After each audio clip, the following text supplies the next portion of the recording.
ಮದುವೆ ಲೇಟು, ಯಾರ ಮನೇಲಿ ಹೆಣ್ಣು ಮಕ್ಳಿಗೆ ಗಂಡು ಮಕ್ಳಿಗೆ ಲೇಟಾಗಿ ಮದುವೆ ಆಗಿರುತ್ತೋ ನಿಮ್ಮ ಅಕ್ಕಪಕ್ಕ ನಿಮ್ಮ ಸರೌಂಡಿಂಗು, ನಿಮ್ಮ ಮನೇಲಿ ಇಲ್ಲಾಂದ್ರೂ ನಿಮ್ಮ ಪಕ್ಕದ ಮನೇಲಿ ಏನಾದರೂ ಮರ. ಇವಾಗ ನಾನು ಹೇಳಿದೆ, ಇವಾಗ ಕೊನೆಗೆ ಒಂದು ಕಾಂಪೌಂಡು ಕೊನೆಯಲ್ಲಿ ಮರಗಳು ಬೆಳೆದಾಗ ಆ ಮರ ಇನ್ನೊಂದು ಮನೆಗೂ ಇದಾಗಿರುತ್ತೆ, ಒಂದು ಪಕ್ಕದ ಮನೆಗೂ ಬಂದಿರುತ್ತೆ, ಈ ಮನೆಗೆ ಅರ್ಧ ಡಿವೈಡ್ ಆಗಿರುತ್ತೆ.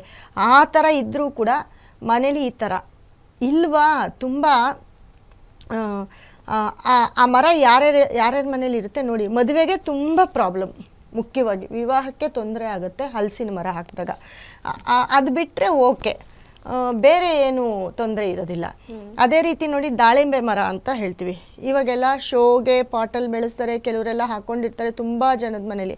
ಅದರಲ್ಲೂ ಅತಿ ಹೆಚ್ಚು ತುಂಬ ಲಾನ್ ಮಾಡ್ಕೊಂಡಿರ್ತಾರೆ. ಹಳ್ಳಿಗಳ ಕಡೆ ಮನೆ ಮುಂದೆ ಹಾಕ್ಕೊಂಡಿರ್ತಾರೆ, ಕೆಲವರು ಮನೆ ಹಿಂದೆ ಹಾಕ್ಕೊಂಡಿರ್ತಾರೆ.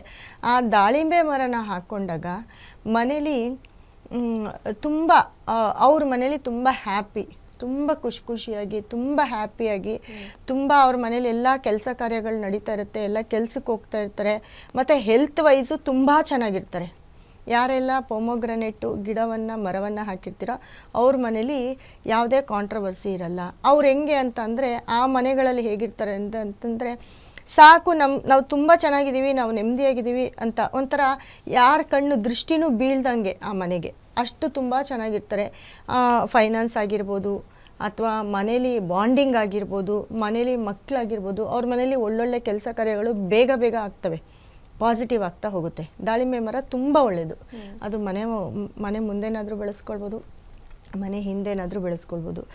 ಅದೇ ರೀತಿ ಪಪ್ಪಾಯ ಮರ ಹಾಕಿರ್ತಾರೆ ಕೆಲವರು ಮನೇಲಿ. ಪಪ್ಪಾಯ ಮರ ಹಾಕಿದಾಗ ಕೆಲವ್ರ ಮನೇಲಿ ಏನು ಮಾಡ್ತಾರೆ, ಒಂದು ಮನೆ ಎರಡು ಮನೆ, ಒಂದು ಎರಡು ಆ ಕಡೆ ಈ ಕಡೆ ಪಪ್ಪಾಯ ಮರಗಳು ಬೆಳೆಸೋದು, ಇಲ್ಲ ಒಂದು ಮರ ಬೆಳೆಸೋದು. ಈ ಥರ ಯಾರ ಮನೇಲಿ ಆ ಪಪ್ಪಾಯ ಮರ ಇರುತ್ತೋ ಅವ್ರ ಮನೇಲಿ ಒಂದೊಂದು ಸತಿ ಎರಡು ಫ್ಯಾಮಿಲಿ, ಎರಡು ಅಂತಂದರೆ ಎರಡು ಮದುವೆ ಇರೋದು, ಇವಾಗ ಎರಡು ಸಂಸಾರ ಇರೋದು. ಆಗಿನ ಕಾಲದಲ್ಲೆಲ್ಲ ಒಂದೇ ಮನೇಲಿ ಇಬ್ಬರು ಹೆಂಡ್ತಿರು ಹಾಗಿರ್ತಾ ಇದ್ರು. ಬಟ್ ಇವಾಗ ಹಂಗಲ್ಲ ಅಲ್ವಾ, ಇಲ್ಲ ಒಂದು ಮನೆ ಸಪ್ರೇಟ್ ಇರೋದು, ಒಂದು ಮನೇಲಿ ಇರೋದು. ತುಂಬ ಅತಿ ಹೆಚ್ಚು ನೀವು ಗಮನಿಸಿ ಯಾರ ಮನೇಲಿ ಪಪ್ಪಾಯ ಮರ ಇದೆ. ಆಮೇಲೆ ಮಕ್ಕಳು ಜಾಸ್ತಿ ಅವ್ರ ಮನೇಲಿ. ಓಕೆ, ಇವಾಗ ಎರಡು ಮದುವೆ ಆದರೆ ಮಕ್ಕಳು ಜಾಸ್ತಿ, ಒಬ್ರಿಗೊಂದು 3 ಜನ, ಇನ್ನೊಬ್ರಿಗೊಂದು 3 ಜನ ಇರ್ಬೋದು. ಆಗೆಲ್ಲ 3 ಜನ. ಇವಾಗ 2 ಜನ, ಇಬ್ಬರು ಮಕ್ಕಳು ಅಂತಂದ್ರು, ಇವ್ರಿಗಿಬ್ರು ಮಕ್ಕಳು, ಅವ್ರಿಗಿಬ್ರು ಮಕ್ಕಳು, ಈ ಥರ. ಆಮೇಲೆ ತುಂಬ ಏಜ್ ಆಗಿರೋರು ಆ ಮನೇಲಿ ಇರ್ತಾರೆ. ಪಪ್ಪಾಯ ಮರ ಯಾರ ಮನೇಲಿದ್ದು ಹಣ್ಣುಗಳು ಕಾಯಿಗಳೆಲ್ಲ ಬಿಡ್ತಾ ಇರುತ್ತೆ, ಅವ್ರ ಮನೇಲಿ ಏಜ್ ಆಗಿರೋರು ಅಂತಂದರೆ, ಇವಾಗ ನೋಡಿ ಅವ್ರ ಮನೇಲಿ ಎಲ್ಲ ಎಷ್ಟೊಂದು ಜನ ಇರ್ತಾರೆ, 2 ಮದುವೆ ಆಗಿರುತ್ತೆ, ಅತ್ತೆ ಮಾವ ಮೊಮ್ಮಕ್ಕಳು ಮಕ್ಕಳು, ಈ ಥರ ಇದು ಫ್ಯಾಮಿಲಿ ಕೌಂಟಿಂಗು ಜಾಸ್ತಿ ಆಗ್ತಾ ಇರುತ್ತೆ.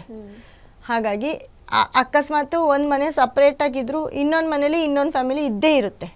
ಆ ಮನೇಲಿ ಯಾರಿಗಾದರೂ ಸರಿ 2 ಮದುವೆ, ಮಕ್ಕಳು ಜಾಸ್ತಿ, ಈ ಥರ ಪಪ್ಪಾಯ ಮರ ಯಾರ ಮನೇಲಿ ಇರುತ್ತೋ ಅವ್ರ ಮನೇಲಿ, ಯಾರ್ಯಾರ ಮನೇಲಿದೆ ಅವ್ರು ಅಬ್ಸರ್ವ್ ಮಾಡಿ, ಯಾರ್ಯಾರ ಮನೇಲಿ ಆ ಮರ ಇರುತ್ತೋ ಅವರು ಫೈಂಡ್ ಮಾಡೋಕ್ಕೆ ಸ್ಟಾರ್ಟ್ ಮಾಡಿ.